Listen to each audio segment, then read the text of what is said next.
هي الحلقات تحفظني بآيات من القرآن، هي الحلقات تملأني بحب المصطفى العدنان، هي الحلقات تحفظني بآيات من القرآن، هي الحلقات تملأني بحب المصطفى العدنان، وأخلص نيتي دوما لرب واحد ديان بروح ملؤها طهور.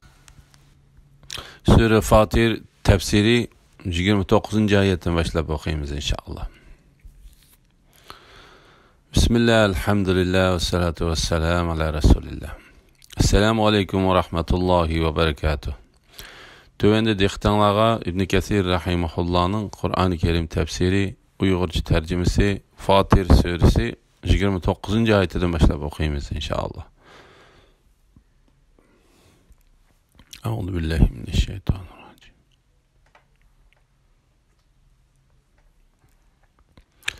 Şübhisiz ki Allah'ın kitabını tilavet kılıp turduğanlar, namazını ada kılıdığanlar, kasat bulmaydigan ticaretini ümit kılıdı.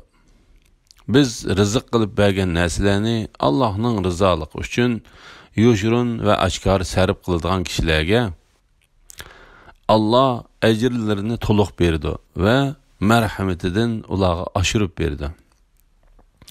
Allah hakikaten nihayeti mağfiret kılgıçıdır, az yaxşılıkka köp savab bergiçidir. Müslümanların ahiret için ticaret kılgıçılar ikenligi toğrısıda. Allah Teala bu ayette mümin bendilerinin kitabını tilavet kıldıganlığı, Allah Teala'ga iman edidiganlığı, namaz okuydiganlığı, Allah Teala ular rızık kılıp bergen neslerden belgilengen vaqtlarda Allah Teala'nın rızalık üçün keç gündüz yoşurun ve aşkar alda sarıp kılış qatarlıq yaxşı işlerini kılıdığanlıqdan haber berdi. Ular kasap bulmaydigan ticaretini ümit kılıdı. Yani Allah Teala'nın dergahidin çokum erişidigan savabını ümit kılıdı. Ulağa Allah ecirlerini toluk berdi ve merhametidin ulağa aşırıp berdi. Yani ulağa ulağının kılgan yaxşı emellerinin savabını toluk berdi ve onu ulağının xiyalidin keçip bakmagan derecede hesselep aşırıp berdi.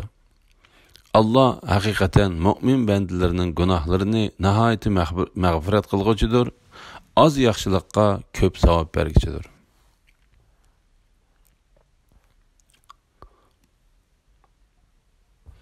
Sana biz vahiy kılgan kitap, yani Kur'an haktır. İlgiriki kitaplarının rastlıkını ispatlıgıcıdır. Allah hakikaten bendilerini toluk bilgiçidir, körüp turguçudur. Kur'an Allah Teala'nın hak kitabı ikenligi toğrısıda.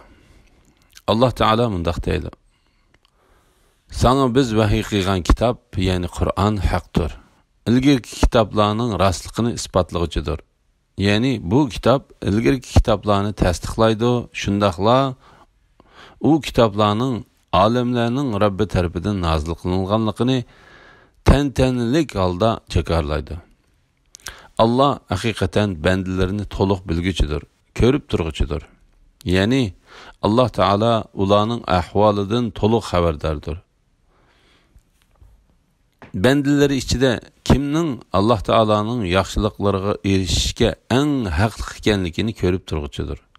Şuna Allah Teala peygamberlerini ve büyük elçilerini derecede insanların hemmesinden üstün kıldı. Peygamberlerinin bazısından üstün kıldı. Bazısının derecesini yukarı kıldı. Muhammed Aleyhisselam'ın derecesini barlıq peygamberlerinin derecelerden yukarı kıldı. Hem peygamberlerge Allah Teala'nın rahmeti ve amanlığı olsun.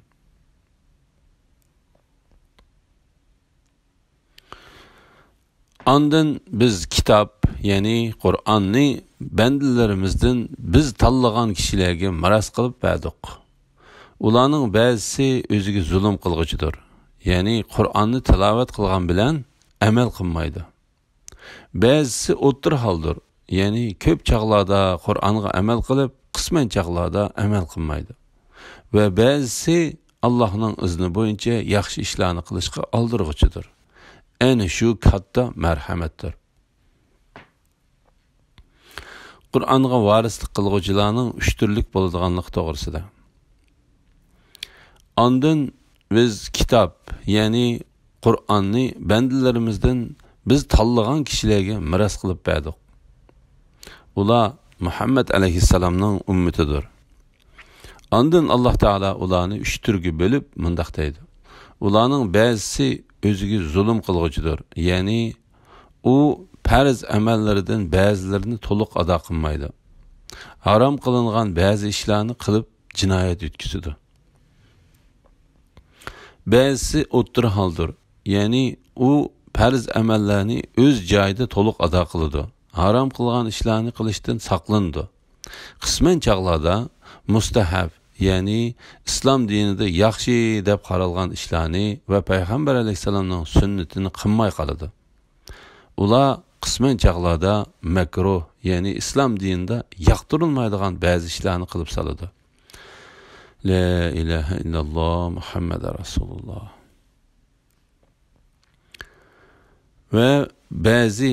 Va ba'zisi Allohning izni bo'yicha yaxshi ishni qilishga oldirg'uchidir.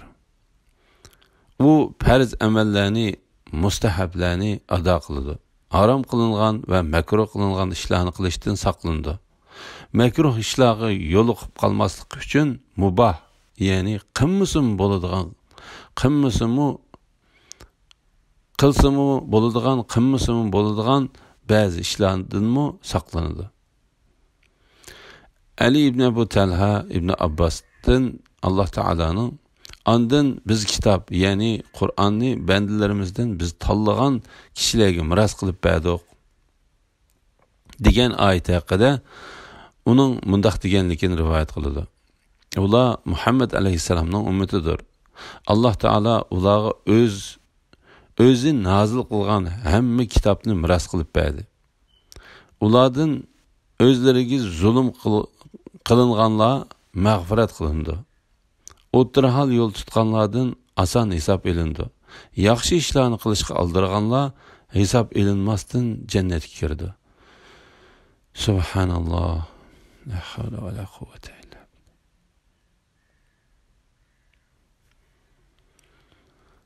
Abu Qasim Tabarani ibn Abbas'dan payg'ambar alayhissalomning ma'lum bir kuni mundaq deganligini rivoyat qilgan. Ummatimdan cho'ng gunoh qilganlarga men shafaat qilaman. Ibn Abbas radhiyallohu anhu mundaq deydi. Yaxshi ishlarni qilishga oldirg'uchi jannatga hisob elinmasdan kirdi. O'tirhal yo'l tutquchi jannatga Alloh taolaning marhamati bilan kirdi. O'ziga zulm qilg'uchi va a'rof ahli, ya'ni jannat bilan do'zax orasidagi to'sma ustida qolganlar jannatga Muhammad alayhissalomning shafaati bilan kirdi. La ilaha illalloh Muhammad rasululloh. Shundaqla salaf ulamolardan bir qancha kishining rivoyat qilishicha, o'ziga zulm qilg'uchi bu ummatdan Qur'onga varislik qilishga tanlanganlarning ichidan bo'lib, ishlariga qing'irliq aralashib qolgan, dinda cheklangan ba'zi ishlarni qilib solgan, shariat ahkomlarini to'liq ado qilishda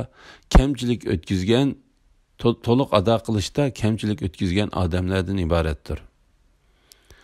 Aytilishicha, o'ziga zulm qilg'uchi bu ummat Qur'onga varislik qilishga tanlanganlar emasdir degan qarashim bor. To'g'risi, o'ziga zulm qilg'uchi kishi bu ummatdanmi bor. Olimlarning fazilati to'g'risida. İnsanlar ichidan bu ummatga, bu marhamatga eng haqli kishilar olimlardir. Ularning fazilati hadisda mundaq sifatlangan.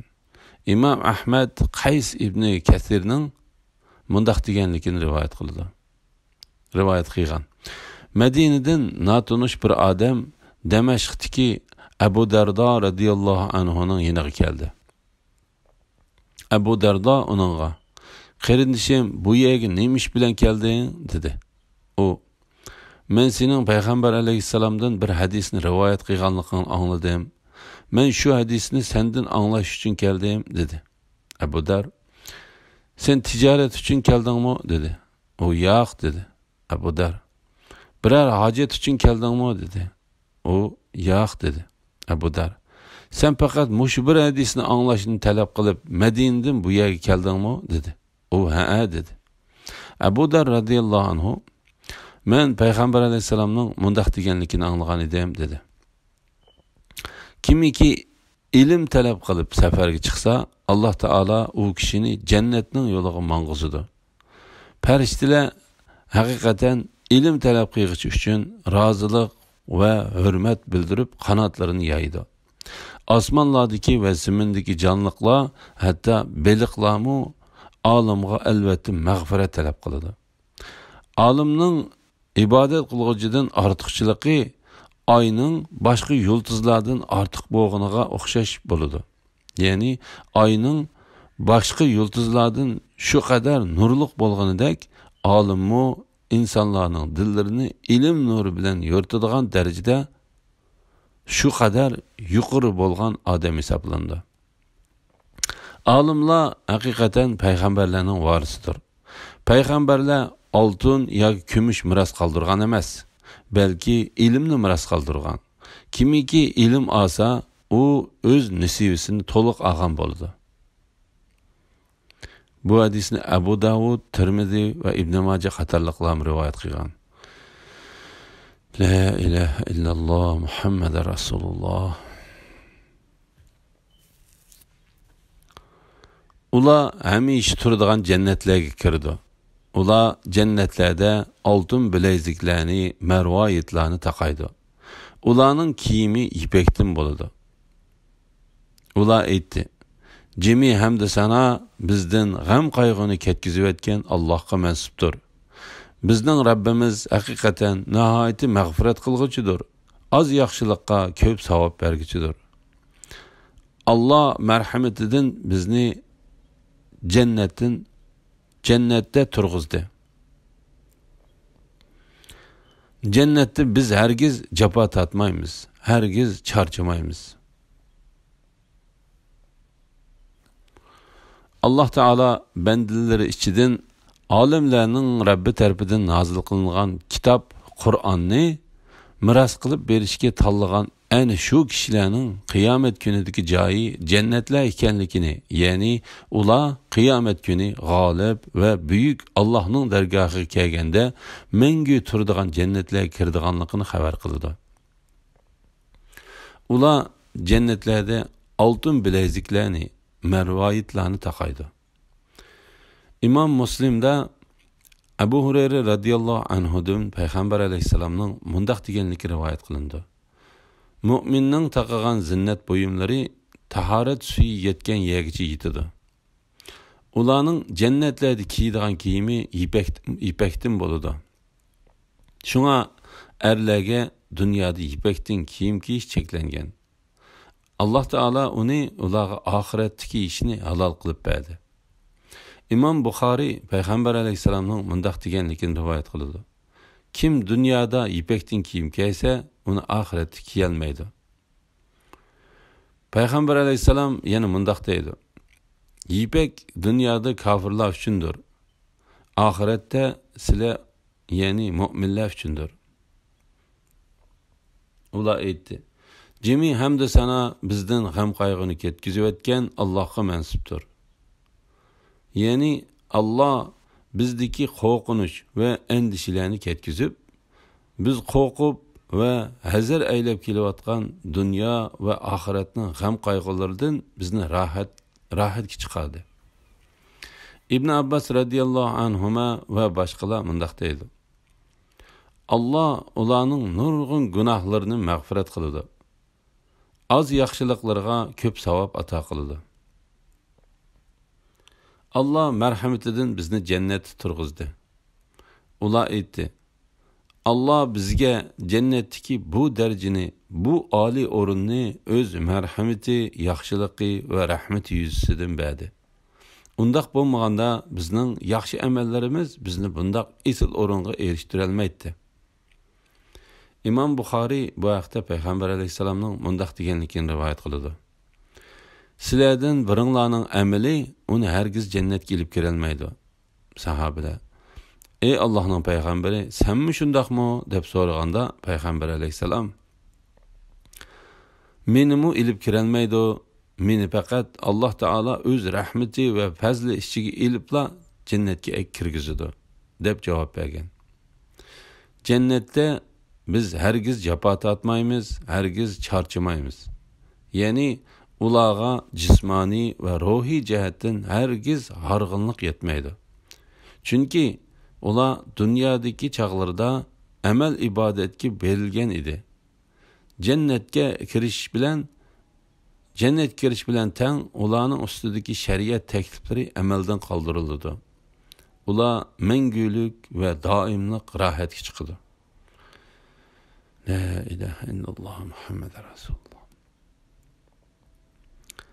Alloh taolo bu vaqtda mundaq degan: "O'tganki kunlarda, ya'ni dunyodagi chaqlarda yaxshi amallarni qilganliginglar uchun xo'shal-xuram yenglar, ichinglar" deyildi.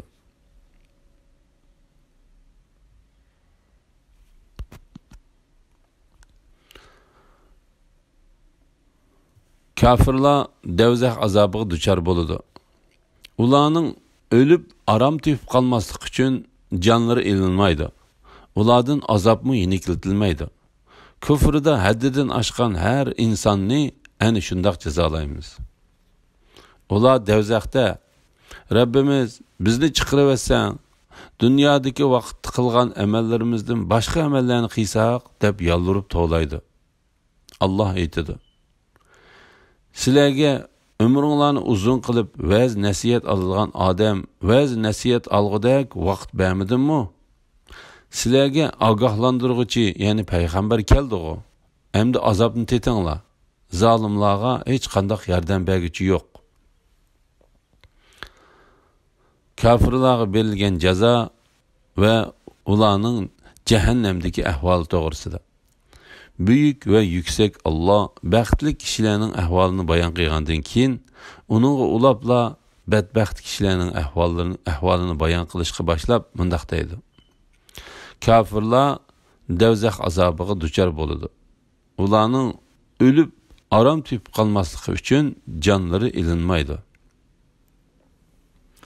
Allah Teala bu vaqtda mındaq deydi: "Devzəxdə o ölməydi və obdan yaşamaydı." İmam Muslim Peygamber aleyhisselamның mundaq deganligini rivoyat qiladi: "Devzaxga kirgan ahli devzaxlar devzaxda ölməydi və obdan yaşamaydı." G'olib və büyük Allah yana mundaq deydi: "Ular, ya'ni kuffarlar devzaxga muakkal farishtaga: Ey Malik, Rabbing bizga o'lim hukm qilsin" deb to'laydi. Malik: "Sizlar azob qilsizlar" deydi. Ular ayni shu ahvolda turib, "O'lsam aram topamiz" deb o'ylaydi. O'lsak aram topamiz deb o'ylaydi. Lekin ular uchun o'lib olishga hargiz yo'l yo'qdir.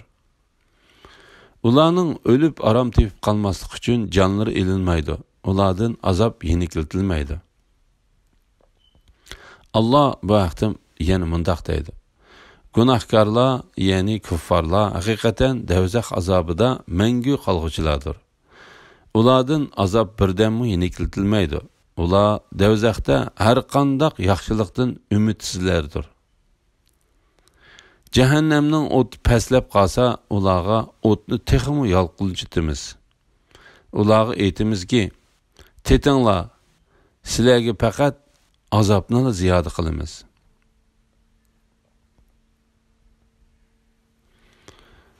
Kufrida haddidan oshgan har insonni ana shundoq jazolaymiz. Ya'ni mana bu Rabbiga kafir bo'lgan va haqni inkor qilgan har bir insonga berilgan jazodir. Ular devzaxda bütün ovozlar bilan g'olib va buyuk Allohga zarlanib: "Rabbimiz, bizni chiqaraversan, dunyodagi vaqt qilgan amallarimizdan boshqa amallarni qilsak deb yalvorib to'laydi. Ya'ni ular burunqi amallardan boshqa amallarni qilish uchun dunyoga qaytishni yelinib so'raydi. Buyuk Rab agar ularni dunyo yurtiga qaytargan taqdirdami, ularning cho'qim to'silgan ishlarni yana qiladiganligini, ularning boshqa amallarni qilsak degan so'zlarida cho'qim yolg'onchilar ekanligini albatta obdan biladi. Shunga ularning suolga javob bermaydi. Alloh taolo ularning aytgan so'zlari haqida xabar berib bundoq deydi: Dunyoga qaytishga yo'l bormidi? Yo'l bormidi? Bu shuning uchundirki, sizlar Allohni bir deb bilishga chaqirilganda buni inkor qildinglar. Agar Alloh shirik keltirilsa, ya'ni Lat, Uzza qatorliq butlarga cho'qinishga chaqirilsanglar, uni tasdiq qilasizlar. Ya'ni ularning ilohligini e'tirof qilasizlar. Ya'ni Alloh sizlarning dunyoga qaytish haqidagi talabinglarga unimaydi. Chunki Allah sizlarni to'sqan ishlarni qilatdinglar. Agar sizlar dunyoga qaytirilgan taqdirdami, sizlar cho'qim cheklangan ishlarni yana qilasizlar. Buni Alloh obdan biladi.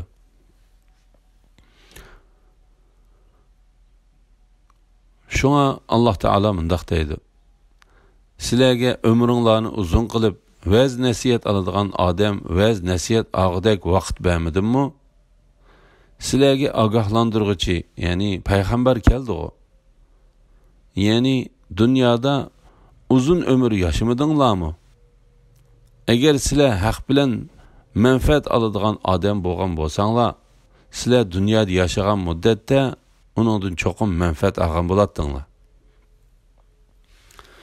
İmam Ahmad Abu Hurayra radhiyallohu anhudan Payg'ambar alayhisalomning mundaq deganligini rivoyat qildi. Alloh taolo ömrünü uzun qilgan bandiga haqiqatan gunohlardan tavba qilishga fursat berdi. Taki u 60 yoki 70 yoshga kirguchi yashadi. Alloh taolo uning haqiqatan fursat berdi. İmam Buxoriy bu hadisni Abu Hurayra radhiyallohu anhudan mushundaq rivoyat qilgan. Payg'ambar alayhisalom mundaq deydi: G'olib buyuk Alloh insonga uning umrini uzun qilib, gunohlarini tavba qilgudek fursat berdi.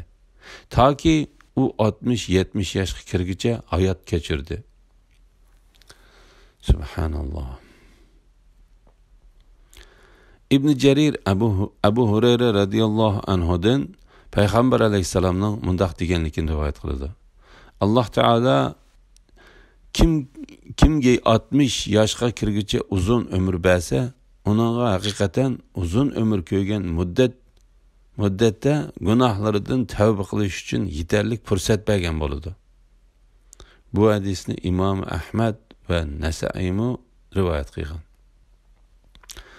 Ya'ni 60 dan 70 yoshgacha bo'lgan umr Alloh taoloning bandalariga gunohlaridan tavba qilishga fursat bergan va ulardagi illatlarni tugitadigan umr bo'lganligi uchun Muhammad alayhisalomning ummatining ko'p sondagilarning umri taxminan 60-70 yosh atrofida bo'ladi.